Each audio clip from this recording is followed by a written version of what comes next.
The Hadza hunters move through the forest like smoke through the reeds, each footfall deliberate, almost silent.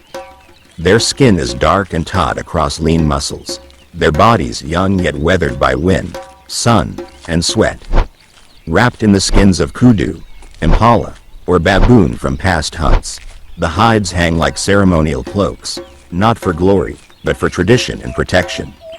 The skins drape loosely over their shoulders yet are tucked tightly at the waist, secured by braided vines so nothing flaps or snaps in the undergrowth. They walk shoulder to shoulder, bare feet pressing into the soft earth or dry savanna. Their toes flex as they step, giving them grip, balance, and unmatched silence. Their pace is steady, there is no hurry. Time is not chased. They know that patience and persistence yield more than speed. Conversations among them are whispers. Comments about the birds above, the tracks at their feet, the taste of honey they hope to find. They speak quietly but with purpose, words soft like wind through grass, each phrase measured as though fitting into the eternal rhythm of the grove.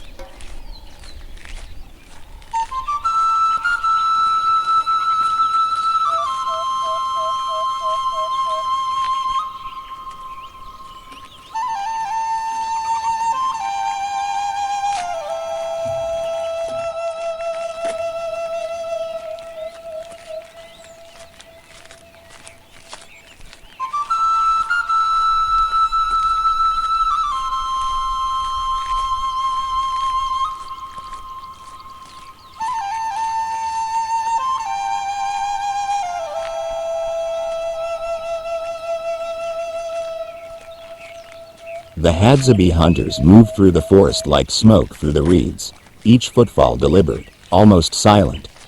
Their skin is dark and taut across lean muscles, their bodies young yet weathered by wind, sun, and sweat.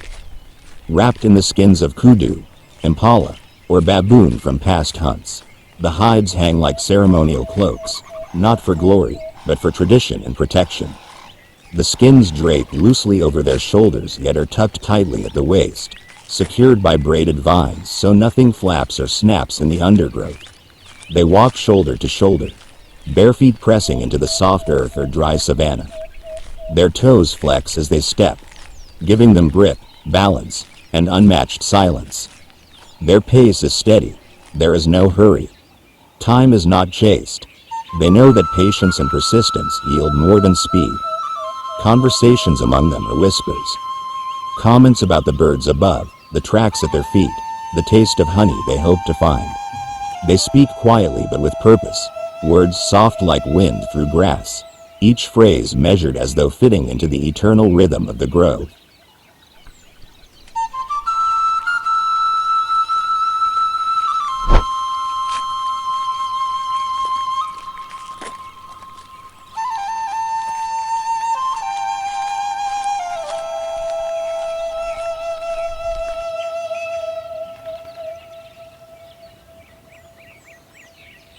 The journey was not short. It took half a day, through thick bush and rocky paths. Past the river where the crocodiles slept like carved stones. And beneath the trees where monkeys watched silently from above. They carried with them baskets of kola nuts, bright and bitter. Calabashes of fresh palm wine. And cassava tubers pulled fresh from the soil. At the front of the line, 2 chiefs bore a carved staff, its top adorned with beads and cowrie shells. A staff said to be older than any living elder. When they reached the mountain's base, the air always changed, cooler, still. Even the birds grew silent, as though the world itself knew who resided there. No one ever saw the giants waiting. No one dared to look up.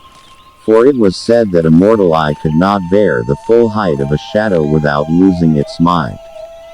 But everyone felt them, the press of unseen eyes, the tremor of footsteps deep beneath the earth, the way the trees leaned slightly inward as if bowing.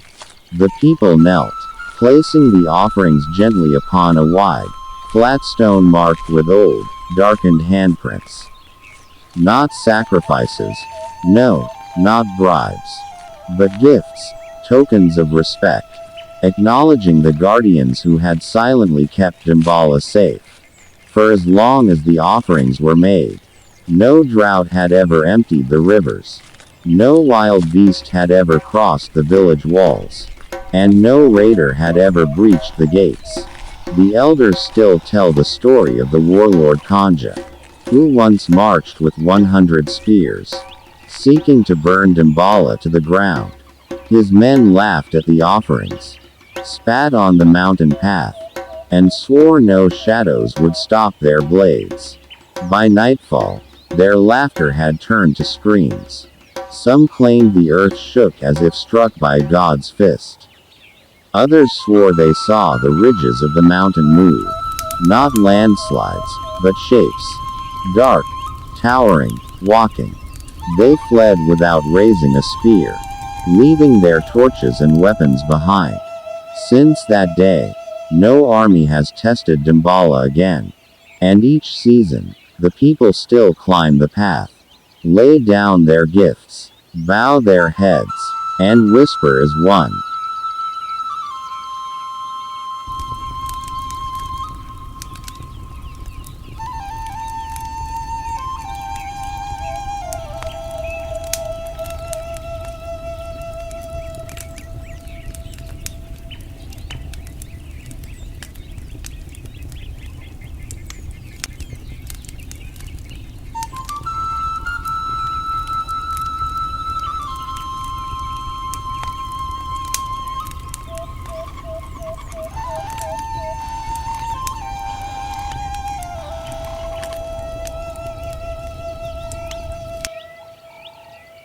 Hadza children do not learn from books. Their teachers are the dust, the wind, and the elders' laughter. Boys follow their fathers, tracing animal tracks in the sand, antelope, warthog, even lion. They practice with miniature bows, their eyes sharp as hawks. Girls walk beside their mothers, learning where water hides in roots and how to taste the sweetness of wild berries without poisoning the tongue. And when the day is done, they all play together beneath the baobabs, chasing shadows until the sun kisses the horizon. For in Hadza lands, every child belongs to every mother, every elder is every father.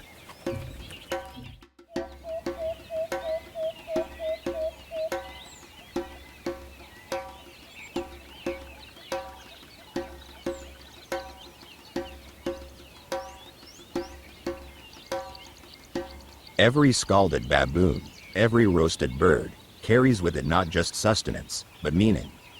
The skins that wrap their shoulders whisper of survival.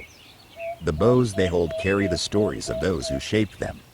The village feasts under starlight while the children fall asleep, their bellies heavy, their dreams whispered by chance and satisfied hunger. The giants remain outside the firelight, guardians still, walking the boundary between myth and the rhythm of real life.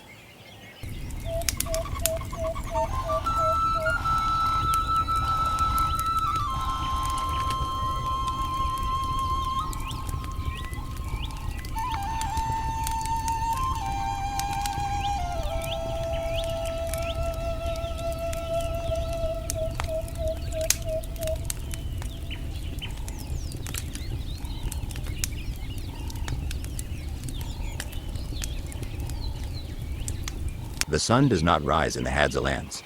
It awakens, gently washing the thorn trees in gold. By first light, the men are already moving. Barefoot, lean, with boughs carved from the wild olive tree, arrows tipped with poison scraped from desert rose sap.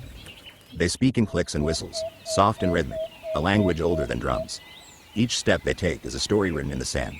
They hunt not for sport, not for greed, but for survival. When a gazelle falls, there is no cheer, no boast. They kneel, press their hands to the earth, and whisper thanks to the spirit of the animal. In this jungle, the hunter is never a king, only a guest, moving through the house of ancestors and spirits.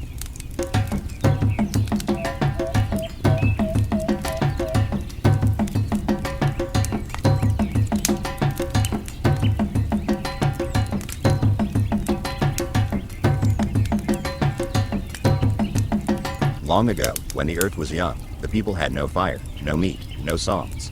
They wandered cold and hungry. Then Kishoka came, a child born of the wind itself, her laughter carrying across the valley. She taught the first Hadza to listen, to hear the language of trees, to taste which roots would feed and which would kill, to strike flint and call fire from stone. As long as you share, Kishoka said, the wind will guide your arrows, the forest will feed your children, and the sky will cover you like a mother. And so the Hadza still live, not by fences, not by gold, but by the old promise of Kishoka, a life carried by the wind.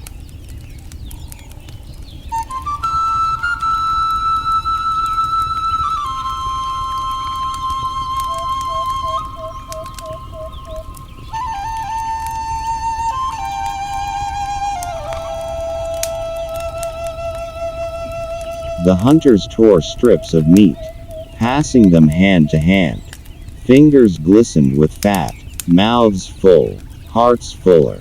It was not gluttony, but gratitude.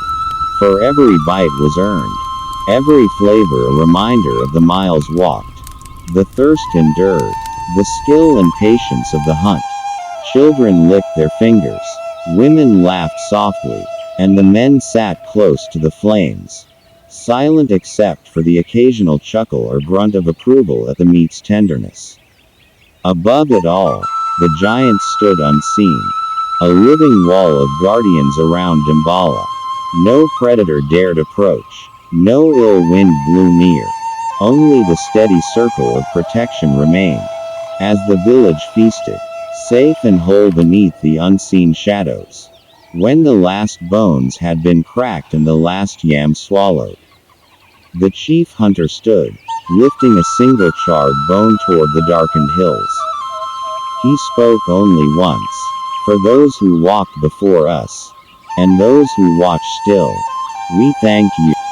Not far from the smoke, a small boy, no older than 6 reins, plays in the dust. His belly is empty, but his spirit is light.